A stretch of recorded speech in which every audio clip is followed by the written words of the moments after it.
All right, and we are back with the show, and definitely back forth and running. This is Smart Means Business. Be the first to know. And definitely, like I did say after the break, we are going to be connecting with some of our viewers from various places in Kampala here to take us through what their expectations are ahead of this particular reopener, whereby we are highly expecting a big revival when it comes to our finances. Everyone is looking at 2022 as a year for financial recovery. So how do you revive? How do you, financially revive yourself? Joining me on the Zoom interface, I have so far have two people. One is Mr. Solomon Mugaga, and I have another one is Hazard. Hazard is Twitter influencer, rather social media influencer, and as well as a businessman here in the country, and also a viewer still from where he is. And Solomon Mugaga is also a viewer from Kampala as well, and as well as a businessman who has actually been able to survive in the last 2 years. So we're going to be able to connect with these particular gentlemen to give us their view of how things have been moving on in the last 2 years. Not only that, what are their expectations ahead of the reopening? Because if you clearly look at the fact that everyone is highly excited about this particular one. So we also have another person on board. So we have three viewers that we're going to be interacting with at the same time, and to clearly give us their view. I don't know whether I have them already. I don't know whether they've already connected. I have one who is an iPhone user. Ooh. That's a key one. That's a key point of interaction with the iPhone users. So I have three viewers. One is Solomon Mugaga. Another one is King Hazard. Yes, King Hazard is a businessman and social media influencer. I think he runs errands for a number of companies in there. So is there any that I can connect with it? Can I start with Audrey? Yes, Audrey? Okay. Then I've connected with Solomon Mugaga so far. Solomon, thank you for joining us. Thank you. Thank you for hosting me, Mr. Joram, and thank you for having me again. Solomon, if you can increase your volume, and then we can get to hear you clearly. But let me start from there. Happy New Year. Happy New Year to you too, and Happy New Year to the S24 TV family. Yes, I hope you're having a good one so far.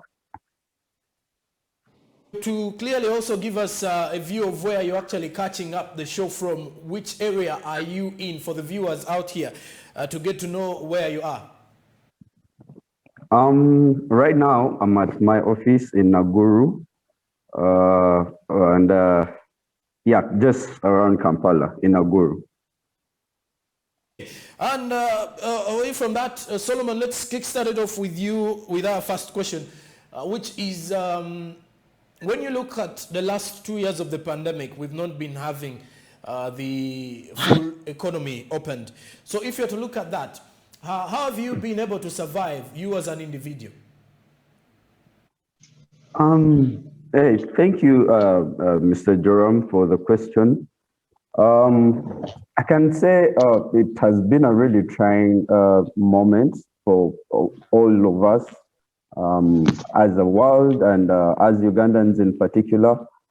But we've been trying to survive, and God willing, we have. But mostly, it has been basically on an individual level where you're supposed you are required to be extremely cautious of the actions that you take, especially when it comes to financial decisions, and of course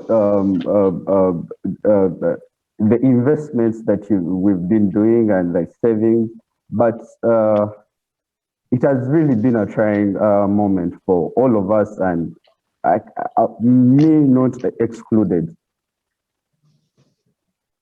Let me try to stay online, Solomon. I would want to connect to Hazard and see whether he's on board as well, and he can as well take us through the same discussion here. Hazard, do you hear me? Yes, my brother, I hear you. Many thanks for joining us on Smart Means Business. This is how we normally do it.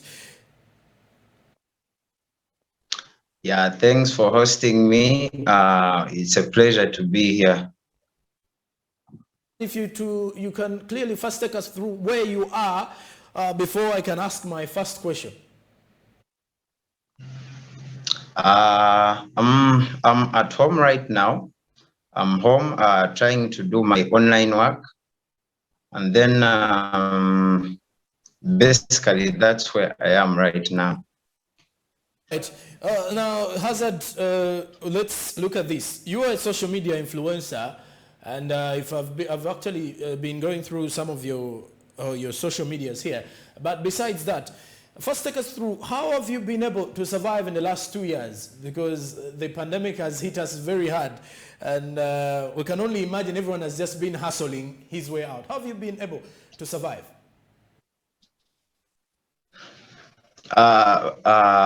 Thanks for the question.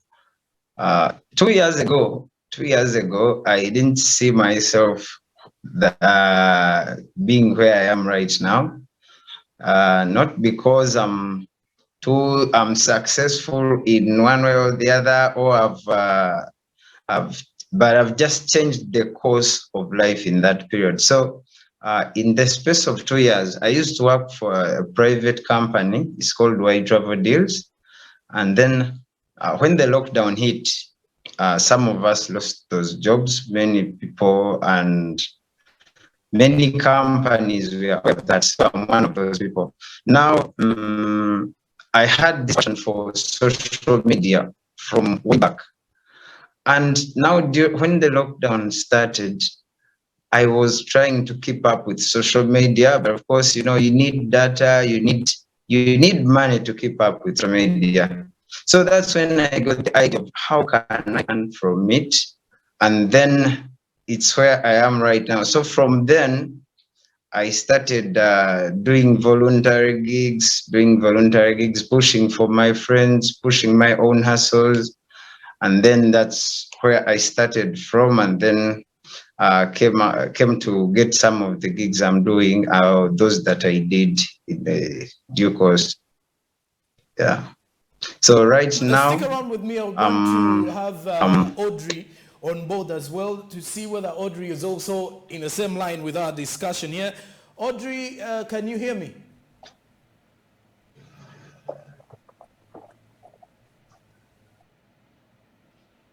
All right, and let me turn my eyes back to Solomon before I come back to you, Hazard. Solomon, let's look at the reopening of the economy. 24th January, ahead of us, and everyone is excited. Of your view, what do you expect if you're to look at this particular 24th January? What do you expect ahead of 2022? Where are the key points to look at? Solomon? Yes, thank you, Joram. I'm very excited about the opening, and it couldn't have come in a better place or at a better time. It has come in a period where we have been looking at very many projects coming in, and the reopening just gives us the green lights, and we are very enthusiastic about the whole idea of the reopening, because like King Hazard, my brother, said, we changed courses within during the period of these 2 years. We some of us had different career courses, but because we were hit so much with the COVID issues, we had to change courses.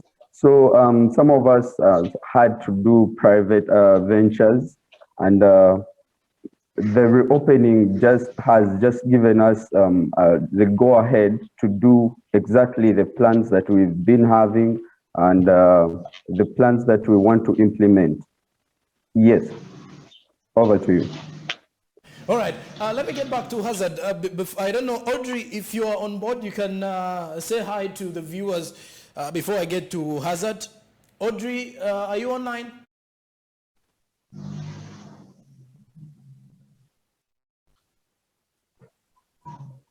Issues with her internet and our connection. Let's get back to Hazard meanwhile. Hazard, can I get you? I'm getting you. If you can help me, exactly. If you can help me balance the camera clearly so that we can get to have you on a clear view here.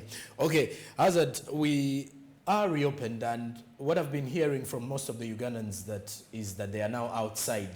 I've been seeing all that on social media. But now let's look at the new year ahead of us, and everyone is excited of this year. Everyone is thinking of financially reviving themselves.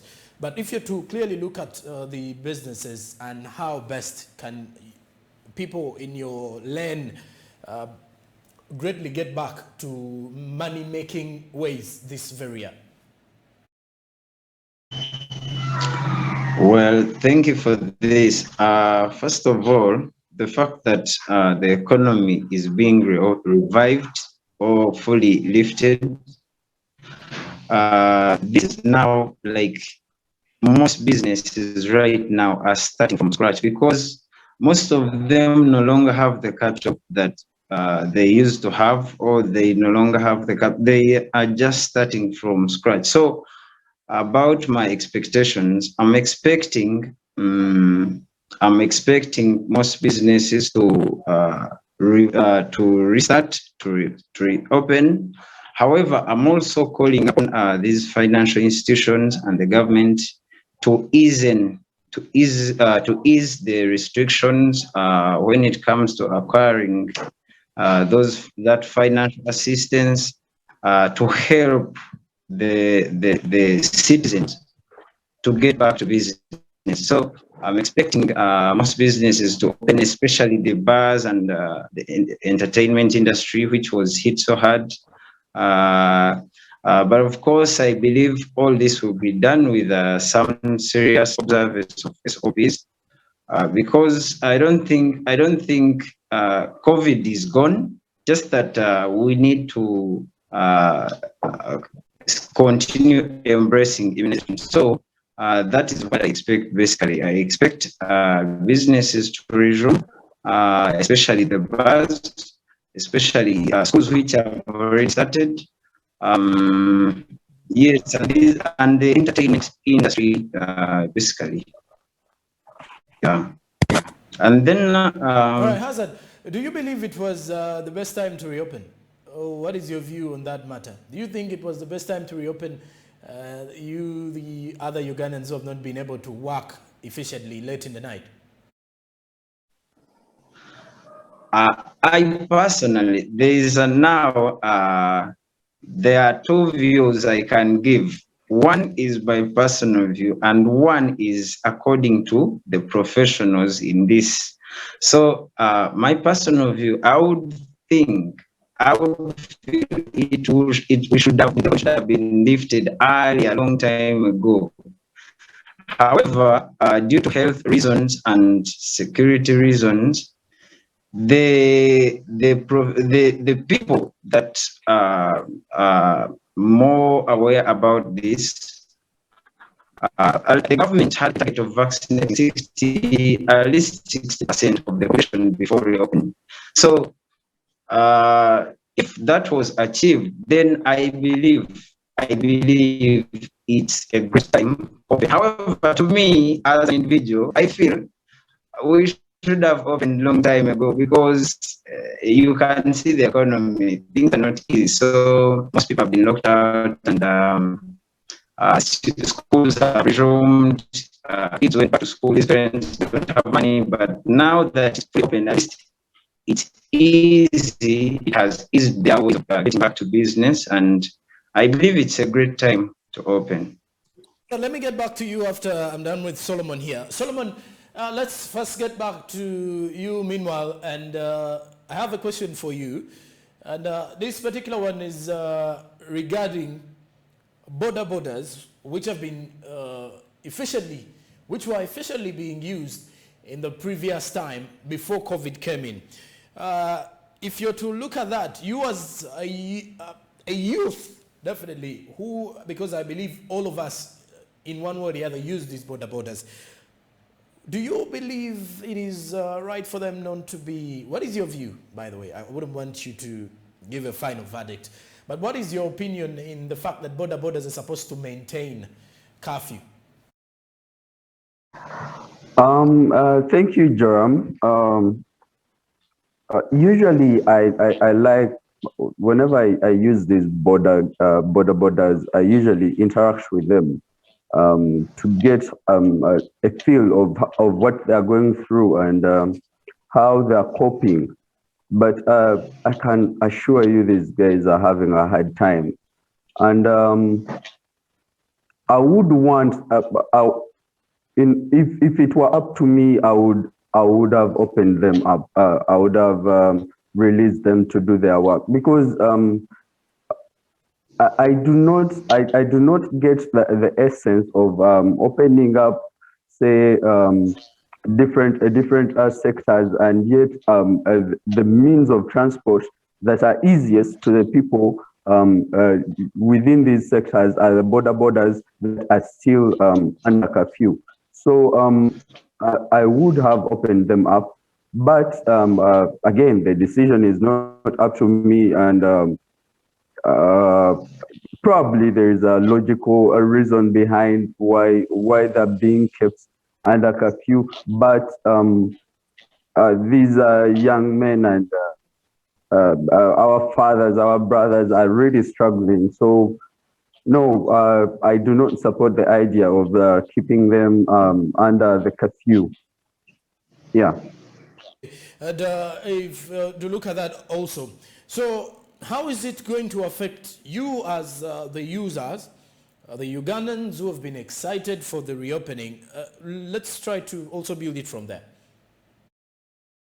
Yes, of course, it is still going to affect us in many ways, especially for people like us who have been trying to domesticate tourism so much that we've been using these means to move here and there, to quicken the transport and also quicken transactions. There is a lot going on just behind just taking a border.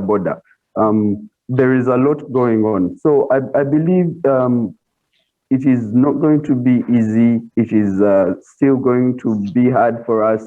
So I would say it's still going to limit us in our way. Yeah. Solomon, let me get back to you, but let me first go back to Hazard. Now I'm balancing two viewers at the same time. Hazard, we are back here. Let's try to build it from here. I want to let you go meanwhile, but let's concentrate on your issue here. You are a social media influencer, and in the last 2 years, this particular one is social media. Of what impact has social media had on the economy in the last 2 years? How important have the social media influencers laid a huge structure on the economy? Because we can all agree the economy had turned digital with more of the online services making headlines across the country. Take it from there. Thank you, Joram, for that. First of all, I think you've asked two questions. That is social media itself, how it has affected the economy, and how it has impacted on the economy, and also the social media influencers. So let me start with the first one. First of all, social media is one of the easiest ways to access information, if not the easiest, because you can access it from wherever you are, as long as you have data. So to me, I think it has helped. It has helped the citizens and the government in accessing information. As we all know, access to information is a right that we all have, and social media has come up to make this easy. It has made this easy. However, it also has its cons because there is a lot of misinformation, misleading information, which has led to a lot of bad decisions. So that is it. Then influencing, that is the second question. The impact of social media influences influencers in the economy. One thing is that the influencers themselves, these are people who have tried to create, to make themselves a brand, to create a brand through content creation. So now influencing is just has just made things easy because of the lockdown. People cannot do could not do any other form of marketing that is quite affordable, like social media influencing. Because now, like me, someone approached me, and then we discuss. They tell me about their business. We discuss, and then I advertise for them on all my platforms, and they get the clients from there. So to me, I think it has made business easy for those that embraced online business. So it has made business easy for them because it is affordable, and then it reaches all platforms. Because if I can advertise your businesses on all my platforms, then you are reaching my entire audience, my entire social audience. So I think it has helped a lot, especially during the COVID times, the lockdown, and I believe it has really impacted a lot. Now, I can give you a specific example. I'm working with Shaka Zulu Foods, Trip Addicts, and Beautiful People. Trip Addicts and Beautiful People, these are tour and travel companies, and Shaka Zulu Foods is a local food restaurant in Bugolobi. So these three have been quite fortunate to survive during the lockdown, because these are businesses that are essential. Tourism is the highest revenue earner for the country for all the past years. I've at least for the time I've learned to about the tourism has been the highest for the country. So if you love tourism, out, it really limits the country's finances. I would like to say thank you very much for joining in. Smart Means Business. It is a pleasure having you on the show. All right. Thank you so much. Thank you so much. Solomon, my last question for you before I also let you go is, Solomon? Yes, Joram.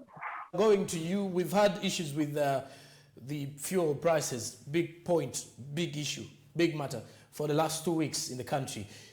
You as a businessman, or I would say an end user, I would refer to you. You're just like me here. We are end users of fuel. What is your view on how it has actually impacted on the businesses in Uganda? How has it affected businessmen? Yes, thank you very much. The question is quite interesting because I can say we are having it hot. We are having it hot, especially as the end users. Everything now is we are paying at the cost of we are paying double the cost of everything that we are getting, from the transport means to the commodities that we are buying, to hiring the transportation means that we use for me as a tour and travels guide. So we are having it hard. Everything is becoming expensive, and I fear that in a few years, in a few months, not even a few years, in a few months, we are going to be hitting hard rock inflation, and I do not know how we are going to survive this, but I really hope that we go through it. But we are being optimistic. We pray and believe that the prices go down. However, if you ask me, in my belief, I do not think they're going to go down so low. If anything, it would just reduce from about 200 shillings or something. But yeah, it has really affected us negatively. Yeah. Thank you very much for your time, and thank you for sparing some time to talk to us here on Smart 24 TV. This is SMB, and have a good day as well from wherever you are. And back here to the viewers, and I hope you've got some of the insight. It was quite unfortunate that we lost Audrey. Audrey was one representing the females, I would say, the ladies, but we lost her in the long run. We all have been there before. The internet, online connections, and in that way or the other. The answer was to look at how some of the people can clearly react to the reopening. It is the day, and I will definitely say it is a day one would say it is quite good to be alive on such a day, whereby everyone is waiting for that. But we shall be clearly looking at it in a view of business. Let's see how business is going to fare on the first day of the full economy reopening, besides the fact that the borders are not going to be open because they are supposed to be maintaining curfew. They are open during daytime, but they're not supposed to operate late in the night. So anyone who goes beyond the guidelines, because every day we have people who defy some of the different rules and laws put on board. But clearly, when you look at what we do expect ahead of the new year, today is a stepping stone for seeing a revival. We are looking at economy recovery with that. The nightlife economy was very important. And if you're to look at this, the last time we had a discussion of this kind of nature, Daniel Kaziwe gave us a simple brief of how the nightlife economy plays a pivotal role in the growth of Uganda's economy. First, he didn't mention the fact that when these bars are open, or let's say events are open, the chapati makers are always making a lot of money in the night. In the long run, they're supporting various businesses, those that sell cooking oil, those that sell local produce, tomatoes that are being used, in those who sell beans, so those who sell eggs. So you can see the economy is back to life. And at the end of it all, even taxis can operate late in the night, maybe till midnight or 1 a.m. So all that, it is adding more on the cost of productivity, not only the cost of productivity, but the outcome of it from the end user to the government. The taxes are being collected more and more because people are working every other hour. So it is a time where we're going back to the pre-COVID time, whereby everything is back to normal, if you could definitely say. But just a quick one before we go up for the break, to all the viewers, it is the economy fully reopening, but we have to look at the fact that you need to maintain the the standard operating procedures, one of which is wearing the mask, as well as sanitizing and keeping social distancing.